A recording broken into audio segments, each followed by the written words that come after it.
नमस्कार दोस्तों, स्वागत है आप सभी का कर्मवीर आईसीएस में, जहां पर मैं मधु पूरी इंडियन पॉलिटी को एमसीक्यू वाइज कवर करा रही हूं।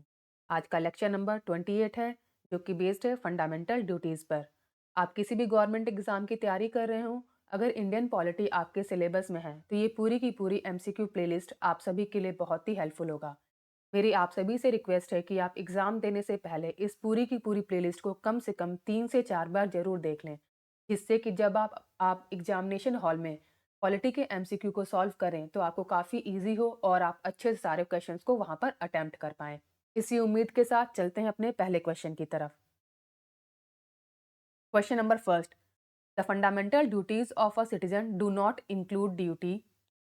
किसी नागरिक के मौलिक कर्तव्यों में कौन सा कर्तव्य शामिल नहीं है? आपके ऑप्शंस हैं: A to protect and improve the natural environment, प्राकृतिक पर्यावरण की रक्षा और सुधार करना; B to cherish and follow the noble ideals which inspired our national struggle for freedom, उन महान आदर्शों को संजोना और उनका पालन करना जिन्होंने स्वतंत्रता के लिए हमारे राष्ट्रीय संघर्ष को प्रेरित किया; C to strive towards abolition of untouchability, अस्पृश्यता उन्मूलन की दिशा में प्रयास करना; D to develop scientific temper humanism and the spirit of inquiry and reform, वैज्ञानिक स्वभाव, मानवतावाद और जांच और सुधार की भावना विकसित करना। इसमें से कौन सा मौलिक कर्तव्य है जो कि इंक्लूड नहीं है हमारे फंडामेंटल ड्यूटीज में? तो पहले क्वेश्चन का आंसर क्या होगा, बताइए आप लोग। पहले क्वेश्चन का आंसर क्या होगा? तो इसका आंसर होगा option C, to strive towards abolition of untouchability, अस्पृश्यता उन्मूलन की दिशा में प्रयास करना। ठीक है, जो अनटचेबिलिटी है वो आर्टिकल 17 में कवर होता है और ये फंडामेंटल राइट के अंतर्गत आता है और ये पार्ट 3 ऑफ द कॉन्स्टिट्यूशन में डील किया जाता है। इस तरीके से पहले क्वेश्चन का आंसर क्या हो जाएगा? Option C. चलते हैं नेक्स्ट क्वेश्चन की तरफ। Question number 2, which one of the following is not a part of fundamental duties under Indian Constitution? निम्नलिखित में से कौन सा भारतीय संविधान के तहत मौलिक कर्तव्यों का हिस्सा नहीं है? आपके ऑप्शन हैं: A to defend the country and render national services, देश की रक्षा करना और राष्ट्रीय सेवा प्रदान करना; B to value and preserve the rich heritage of our composite culture, हमारी समग्र संस्कृति की समृद्ध विरासत को महत्व देना और संरक्षित करना; C to help in organising village panchayat, ग्राम पंचायतों के आयोजन में सहायता करना; D to safeguard public property and to abjure violence, सार्वजनिक संपत्ति की रक्षा करना और हिंसा का त्याग करना। तो दूसरे क्वेश्चन का आंसर क्या हो जाएगा? आपको बताना कि इनमें से कौन सा भारतीय संविधान के तहत मौलिक कर्तव्य का हिस्सा नहीं है। इसका आंसर क्या हो जाएगा? Option C, to help in organising village panchayat, ग्राम पंचायतों के आयोजन में सहायता करना। ठीक है, तो ये देखिए, जो विलेज पंचायत है वो किसके अंतर्गत आता है? ये डीपीएसपी के अंतर्गत आता है और ये आर्टिकल 40 में कवर किया जाता है। ठीक है, ये याद रखिएगा, to organise village panchayat article 40 के अंतर्गत कवर किया जाता है और ये डीपीएसपी में इंक्लूडेड है। चलते हैं नेक्स्ट क्वेश्चन की तरफ। Question number 3, which of the following duties have been prescribed by the Indian Constitution as fundamental duties? First, to defend the country; second, to pay income tax; third, to preserve the rich heritage of our composite culture; fourth, to safeguard the public property. Select the correct answer using the code given below. निम्नलिखित में से कौन से कर्तव्य भारतीय संविधान द्वारा मौलिक कर्तव्यों के रूप में निर्धारित किए गए हैं? पहला, देश की रक्षा के लिए; दूसरा, आयकर का भुगतान करना; तीसरा, हमारी समग्र संस्कृति की समृद्ध विरासत को संरक्षित करना; चौथा, सार्वजनिक संपत्ति की सुरक्षा करना। तो नीचे दिए कोड का उपयोग करके सही उत्तर चुनना है कि इनमें से कौन सी ड्यूटीज है जो कि हमारे फंडामेंटल ड्यूटीज में ऐड है। तो तीसरे क्वेश्चन का आंसर क्या हो जाएगा? एक बार इस क्वेश्चन को सॉल्व करने से पहले हम लोग देख लेते हैं कि 10 फंडामेंटल ड्यूटीज कौन कौन सी हैं और आपको ये 10 के 10 फंडामेंटल ड्यूटीज याद होनी चाहिए, ठीक है। देखिए, पहला क्या है fundamental duties? To abide by the constitution and respect its ideal and instruction, the national flag and the national anthem. Second, to cherish and follow the noble ideals which inspired our national struggle for freedom. Third, to uphold and protect the sovereignty, unity, and integrity of India. Fourth, to defend the country and render national service which called upon to do so. Fifth, to promote harmony and the spirit of common brotherhood amongst all the people of India, transcending religious, linguistic, and regional or sectional diversities, to renounce practice derogatory to the dignity of women. Sixth, to value and preserve the rich heritage of our composite culture. Seventh, to protect and improve the natural environment, include forests, lakes, rivers, and wildlife. Eighth, to develop the scientific temper, humanism, and the spirit of inquiry and reform. Ninth, to safeguard public property and to do observe violence. Tenth, to strive towards excellence in all sphere of individual and collective activity so that the nation constantly rise to higher level of endeavor and achievement. ये सारे के सारी जो है वो 10 हमारी fundamental duties है। तो इन सब से क्या निष्कर्ष निकलता है कि जो पहला स्टेटमेंट है टू डिफेंड द कंट्री, ठीक है, उसके बाद से जो तीसरा statement to preserve the rich heritage of our composite culture, और चौथा to safeguard the public property, ये तीनों के तीनों ही फंडामेंटल ड्यूटीज के अंतर्गत आता है। तो इस तरीके से तीसरे क्वेश्चन का आंसर क्या हो जाएगा? Option D, 1, 3 and 4। एक बार ये सारी की सारी फंडामेंटल ड्यूटीज को आप लोग पढ़ लीजिएगा, याद कर लीजिएगा। इसी से ही घुमा फिरा के कई तरीके के क्वेश्चंस फॉर्म कर दिए जाते हैं। चलते हैं नेक्स्ट क्वेश्चन की तरफ। Question number 4, which of the following is are among the fundamental duties of citizens laid down in the Indian Constitution? First, to preserve the rich heritage of our composite culture. Second, to protect the weaker section from social injustice. Third, to develop the scientific temper and spirit of inquiry. Fourth, to strive toward excellence in all sphere of individual and collective activity. निम्नलिखित select the correct answer using the code given below. Question क्या कह रहा है कि निम्नलिखित में से कौन सा भारतीय संविधान में निर्धारित नागरिकों के मौलिक कर्तव्यों में से है? पहला, हमारी समग्र संस्कृति की समृद्धता विरासत को संरक्षित रखना। दूसरा, कमजोर वर्गों को सामाजिक अन्याय से बचाना। तीसरा, वैज्ञानिक स्वभाव एवं जिज्ञासा की भावना का विकास करना। चौथा, व्यक्तिगत और सामूहिक गतिविधि के सभी क्षेत्रों में उत्कृष्टता की दिशा में प्रयास करना। नीचे दिए कोड का उपयोग करके सही उत्तर का चुनाव करना है। इनमें से कौन कौन से स्टेटमेंट हैं जो आपके फंडामेंटल ड्यूटीज में इंक्लूडेड हैं? तो देखिए, जो पहला स्टेटमेंट है to preserve the rich heritage and our composite culture, ये हमारी फंडामेंटल ड्यूटीज के अंतर्गत आता है। थर्ड स्टेटमेंट क्या है? To develop the scientific temper and spirit of inquiry, ये भी हमारी फंडामेंटल ड्यूटीज में आता है। चौथा statement to strive towards excellence in all sphere of individual and collective activities, ये भी हमारी फंडामेंटल ड्यूटीज के अंतर्गत आता है। तो इस तरीके से पहला स्टेटमेंट, ठीक है, तीसरा स्टेटमेंट और चौथा स्टेटमेंट फंडामेंटल ड्यूटीज के अंतर्गत आता है। तो 1, 3 एंड 4, ऑप्शन सी देखिए, 1, 3 and 4, C is the right answer. Fourth का क्या आंसर हो जाएगा? सी। चलते हैं नेक्स्ट क्वेश्चन की तरफ। Question number 5, protection of which one of the following is a fundamental duties of Indian citizen? निम्नलिखित में से किसकी सुरक्षा एक भारतीय नागरिक का मौलिक कर्तव्य है? आपके ऑप्शन है ए, विलेज पंचायत, ग्राम पंचायत, बी, नेशनल फ्लैग, राष्ट्रीय ध्वज, सी, शेड्यूल कास्ट शेड्यूल ट्राइब्स, अनुसूचित जाति अनुसूचित जनजाति, डी, वाइल्ड लाइफ वन्य जीव। इसमें से कौन सा है जो फंडामेंटल ड्यूटीज के अंतर्गत आता है, ये आपको बताना है। तो इसका आंसर क्या होगा? ऑप्शन डी, वाइल्ड लाइफ, ठीक है। चलते हैं नेक्स्ट क्वेश्चन की तरफ।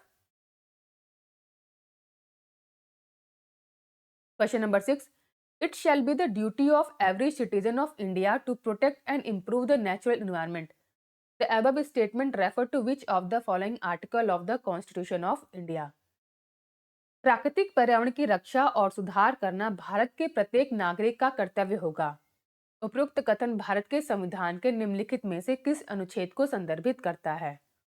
आपके ऑप्शन हैं ए आर्टिकल 21, बी आर्टिकल 48 ए, सी आर्टिकल 51 ए, डी आर्टिकल 56। तो छठे क्वेश्चन का आंसर क्या हो जाएगा? ऑप्शन सी आर्टिकल 51 ए। ठीक है, ये हमारी फंडामेंटल ड्यूटीज के अंतर्गत आता है। चलते हैं नेक्स्ट क्वेश्चन की तरफ।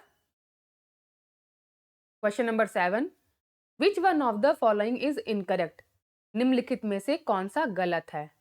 आपके ऑप्शन हैं A fundamental duties are the part of the fundamental right, मौलिक कर्तव्य मौलिक अधिकारों का हिस्सा है। B fundamental duties are not a part of fundamental right, मौलिक कर्तव्य मौलिक अधिकारों का हिस्सा नहीं है। C fundamental duties are enumerated in part 4A of the constitution, भारतीय संविधान के भाग 4A में मौलिक कर्तव्यों की गणना की गई है। D article 51A explain the duties of every citizen of India, अनुच्छेद 51A भारत के प्रत्येक नागरिक के कर्तव्यों की व्याख्या करता है। इसमें से कौन सा स्टेटमेंट है जो कि इनकरेक्ट है, ये आपको बताना है। सातवें क्वेश्चन का आंसर क्या हो जाएगा? Option A fundamental duties are the part of the fundamental right, ये गलत स्टेटमेंट है। बाकी तीनों के तीनों स्टेटमेंट सही है। तो सातवें का आंसर हो जाएगा option A.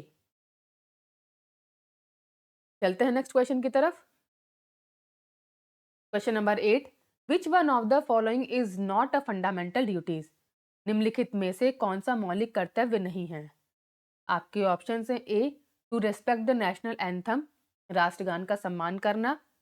B to safeguard public property, सार्वजनिक संपत्ति की सुरक्षा करना। C to protect monuments and place of public importance, सार्वजनिक महत्व के स्मारकों और स्थानों की रक्षा करना। D to protect and improve the natural environment, प्राकृतिक पर्यावरण की रक्षा और सुधार करना।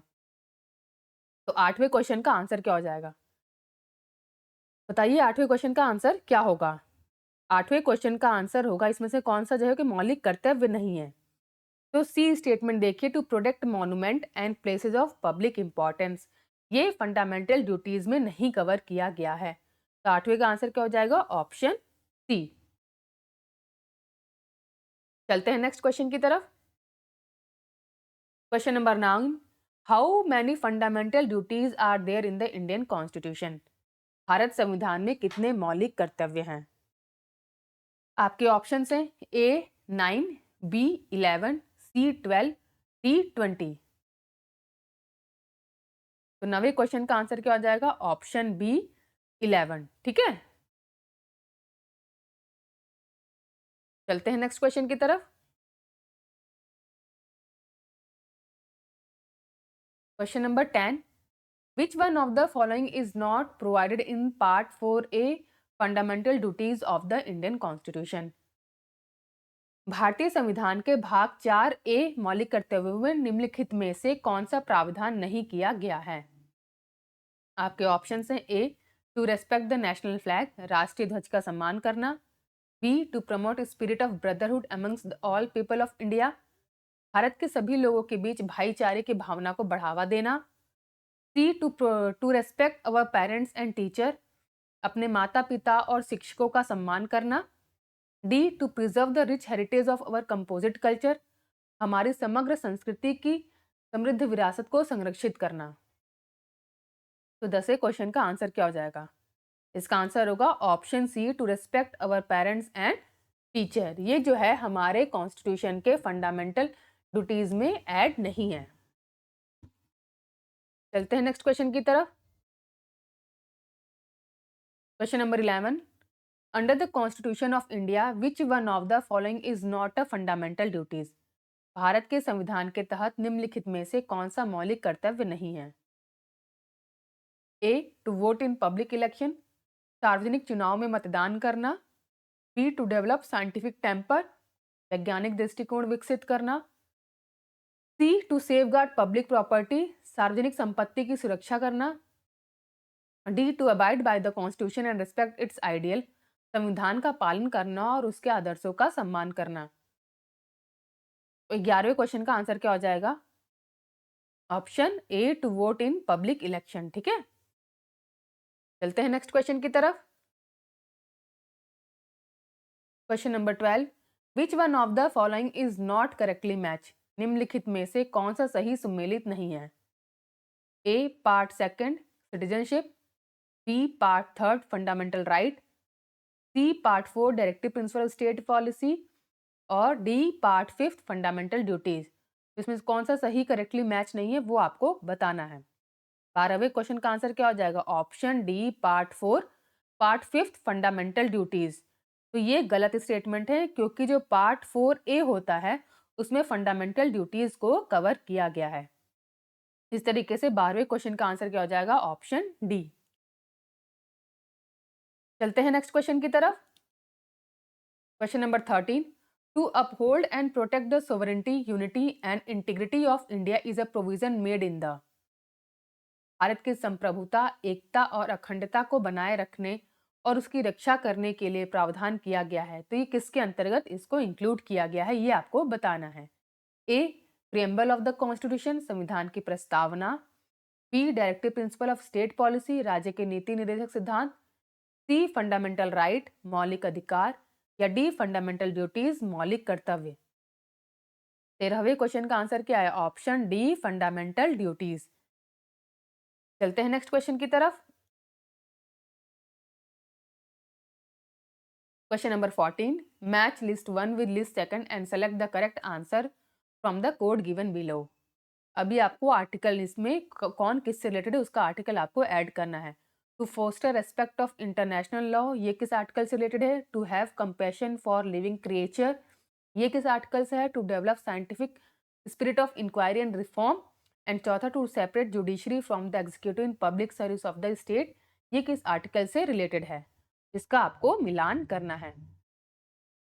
देखिए, इसका मिलान करते हैं हम लोग। To foster respect for international law, ये किस आर्टिकल से रिलेटेड है? आर्टिकल 51C से। ठीक है, इसके बाद से to have compassion for living creature, ये आर्टिकल 51A(G) से रिलेटेड है। To develop spirit of inquiry and reform, ये आर्टिकल 51A(H) से रिलेटेड है। और to separate judiciary from the executive in public service of the state, ये article 50 से related है। तो इस तरीके से इसका आंसर क्या हो जाएगा बताइए? इस तरीके से इसका आंसर क्या होगा कि ए का होगा 2, बी का होगा 4, सी का होगा 1 और डी का होगा 3। 2 4 1 3, 2 4 1 3 किस में है? ऑप्शन बी में है। तो B is the right answer. चलते हैं नेक्स्ट क्वेश्चन की तरफ।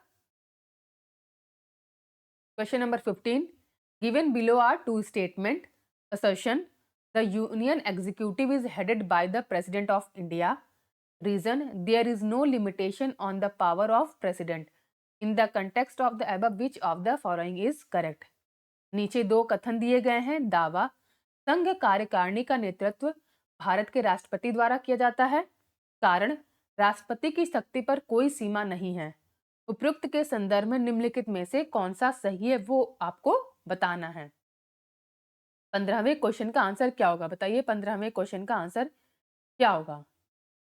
तो देखिए, जो पहला स्टेटमेंट है assertion the union executive is headed by the president of India, ये तो सही स्टेटमेंट है। लेकिन जो रीजन है there is no limitation on the power of the president, ये गलत स्टेटमेंट है। इस तरीके से ए तो सही है बट आर गलत है। Means A is true but R is false.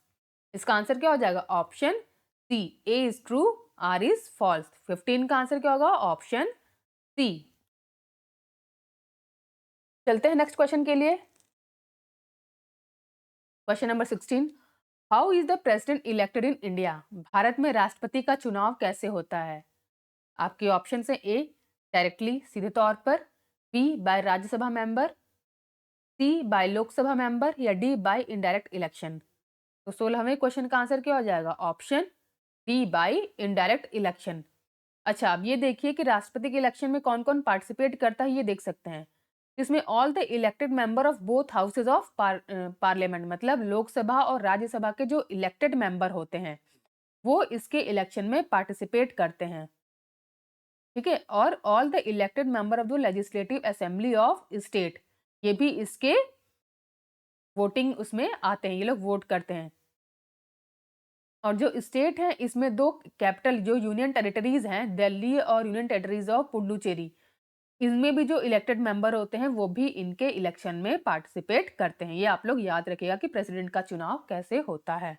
तो बाई इनडायरेक्ट इलेक्शन। 16वें का आंसर होगा ऑप्शन डी। चलते हैं नेक्स्ट क्वेश्चन की तरफ। Question number 17, the two union territories which have been given right to take part in the election of the president of India by the 78th amendment of Indian constitution are. भारतीय संविधान के 17वें संशोधन द्वारा जिन दो केंद्र शासित प्रदेशों को भारत के राष्ट्रपति के चुनाव में भाग लेने का अधिकार दिया गया है वे कौन कौन से हैं? आपके ऑप्शन है ए दिल्ली और Chandigarh, B Delhi and Puducherry, C Delhi and Daman and Diu, D Chandigarh and Puducherry. तो 17वें क्वेश्चन का आंसर है वो कौन सी दो यूनियन टेरिटरीज है और जो प्रेसिडेंट के इलेक्शन में भाग लेती हैं? दिल्ली और पुडुचेरी। तो option B is the right answer. चलते हैं नेक्स्ट क्वेश्चन की तरफ। Question number 18, assertion the president of India is elected by indirect election. Reason, there is a provision of electoral college consisting of the elected member of both houses of parliament and elected member of the legislative assemblies of state. In the context of above statement, select the correct answer. दावा ए, भारत के राष्ट्रपति का चुनाव अप्रत्यक्ष चुनाव द्वारा किया जाता है। कारण, इलेक्टोरल कॉलेज का प्रावधान है कि जिसमें संसद के दोनों सदनों के निर्वाचित सदस्यों और राज्यों की विधानसभाओं के निर्वाचित सदस्य शामिल होते हैं। उपरोक्त कथनों के संदर्भ में सही उत्तर का चयन करना है। तो 18वें क्वेश्चन का आंसर क्या होगा ये बताइए आप लोग।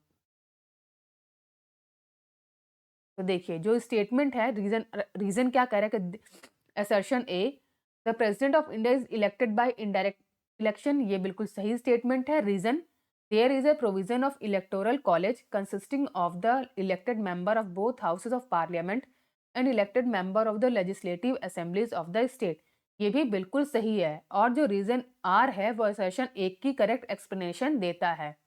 तो स्टेटमेंट सी देखिए, both A and R individually true and R is the correct explanation of A, ये बिल्कुल सही है। C is the right answer. चलते हैं नेक्स्ट क्वेश्चन की तरफ। Question number 19, in India the president is elected by, भारत में राष्ट्रपति का चुनाव किसके द्वारा किया जाता है? आपके ऑप्शन है A direct election, B single transferable vote, C proportional vote system या डी ओपन बैलेट सिस्टम। तो भारत में राष्ट्रपति का चुनाव कैसे किया जाता है ये आपको बताना है। तो देखिए इसमें क्या होता है कि जो सिंगल ट्रांसफरेबल वोट सिस्टम है इसको भी इंक्लूड किया जाता है, साथ ही साथ प्रोपोर्शनल वोट सिस्टम इसको भी इंक्लूड किया जाता है। तो इस तरीके से इसका आंसर क्या हो जाएगा? बी एंड सी। ठीक है, चलते हैं नेक्स्ट क्वेश्चन की तरफ। Question number 20, the electoral college of president consist of first elected member of both houses of parliament, second elected member of both houses of state legislature, third elected member of the legislative assemblies of all state, fourth elected member of legislative assemblies of Delhi and Pondicherry.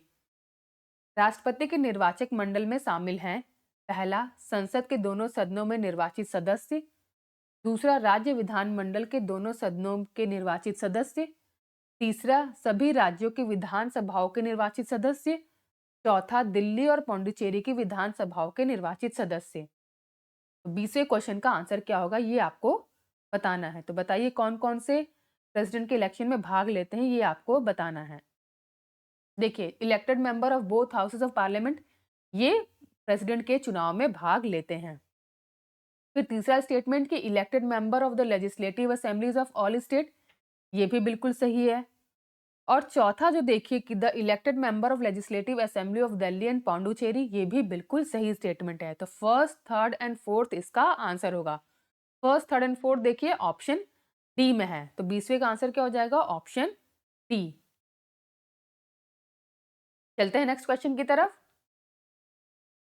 Question number 21, who among the following are not included in the electoral college for the election of the president of India? निम्नलिखित में से कौन भारत के राष्ट्रपति के चुनाव के लिए निर्वाचक मंडल में शामिल नहीं है? आपके ऑप्शन है A elected member of the house of the people, Lok Sabha के निर्वाचित सदस्य। B elected members of the council of state, राज्यों की परिषद के निर्वाचित सदस्य। C elected member of the legislative assemblies of the state, राज्यों की विधानसभाओं के निर्वाचित सदस्य। या D elected member of the legislative council of the state, राज्यों की विधान परिषदों के निर्वाचित सदस्य। तो 21वें का आंसर क्या हो जाएगा? Option D elected member of the legislative council of the state, ये इसके चुनाव में भागीदारी नहीं करते हैं। चलते हैं नेक्स्ट क्वेश्चन की तरफ। Question number 22, which of the following are the member of the electoral college for electing the president of India? First, all the member of the two houses of parliament. Second, all the elected member of the state legislative assembly. Third, all the elected member of the union territories assemblies. Fourth, all the governor and lieutenant governor. निम्नलिखित में से कौन भारत के राष्ट्रपति के चुनाव के निर्वाचक मंडल के सदस्य हैं? पहला, संसद के दोनों सदनों के सभी सदस्य।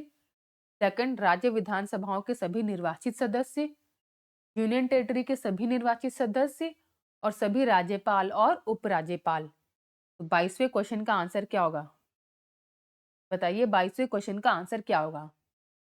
तो इसका आंसर आप लोग मुझे बताएंगे कि इस क्वेश्चन का आंसर क्या होगा और कमेंट सेक्शन में इसका आंसर देंगे। इसका आंसर मैं नहीं बताऊंगी क्योंकि इस टाइप के कई क्वेश्चंस को हम लोगों ने सॉल्व कर लिया है। तो मेरी आप सभी से रिक्वेस्ट है कि आप लोग कमेंट सेक्शन में इसका आंसर बताइए 22वें का। चलते हैं नेक्स्ट क्वेश्चन की तरफ। Question number 23, the members of board of election of the president of India are. First, elected member of Lok Sabha. Second, elected member of Rajya Sabha. Third, elected member of Vidhan Sabha. Fourth, elected member of Vidhan Parishad. Bharat के राष्ट्रपति के चुनाव board के सदस्य इनमें से कौन कौन से हैं? पहला, लोकसभा के निर्वाचित सदस्य। दूसरा, राज्यसभा के निर्वाचित सदस्य। तीसरा, विधानसभा के निर्वाचित सदस्य। चौथा, विधान परिषद के निर्वाचित सदस्य। तो 23वें क्वेश्चन का आंसर क्या होगा ये आपको बताना है। तो देखिए, इलेक्टेड मेंबर ऑफ लोकसभा है, इलेक्टेड मेंबर ऑफ राज्यसभा भी आते हैं और इलेक्टेड मेंबर ऑफ विधानसभा भी आते हैं। इसमें इलेक्टेड मेंबर ऑफ विधान परिषद इंक्लूड नहीं होते हैं। तो फर्स्ट, सेकंड एंड थर्ड जो कि हैं वो राष्ट्रपति के चुनाव में हिस्सा लेते हैं। तो फर्स्ट, सेकंड और थर्ड किस में है? ऑप्शन सी में है। तो 23वें का आंसर क्या हो जाएगा? Option C. चलते हैं नेक्स्ट क्वेश्चन की तरफ। Question number 24, the president of India is elected by. Bharat के राष्ट्रपति का चुनाव किसके द्वारा किया जाता है? आपके ऑप्शन से A only the member of Rajya Sabha, B only the member of Lok Sabha, C only the member of state legislative assemblies and Lok Sabha, D by the elected member of Rajya Sabha, Lok Sabha and state legislative assembly. तो 24वें क्वेश्चन का answer क्या होगा ये आपको बताना है। देखिए, जो राष्ट्रपति के चुनाव है उनके निर्वाचक मंडल में कौन कौन आता है? Bye the elected member of Rajya Sabha, Lok Sabha and state legislative assembly. तो 24वें का आंसर क्या हो जाएगा? Option D. चलते हैं नेक्स्ट क्वेश्चन की तरफ। Question number 25, president of India is elected by. Bharat के राष्ट्रपति का चुनाव किसके द्वारा किया जाता है? आपके ऑप्शन है ए लोकसभा, बी राज्यसभा, सी पार्लियामेंट मेंबर या D member of parliament and member of state legislative assemblies. तो 25th का आंसर क्या हो जाएगा? Option D member of parliament and member of state legislative assemblies. तो आज के हमने सेट ऑफ 25 क्वेश्चंस को कंप्लीट कर लिया है। अगर आप सभी को ये सीरीज अच्छी लग रही है तो प्लीज़ लाइक कीजिए, कमेंट कीजिए और सब्सक्राइब कीजिए हमारे चैनल कर्मवीर ICS को। Thank you for watching.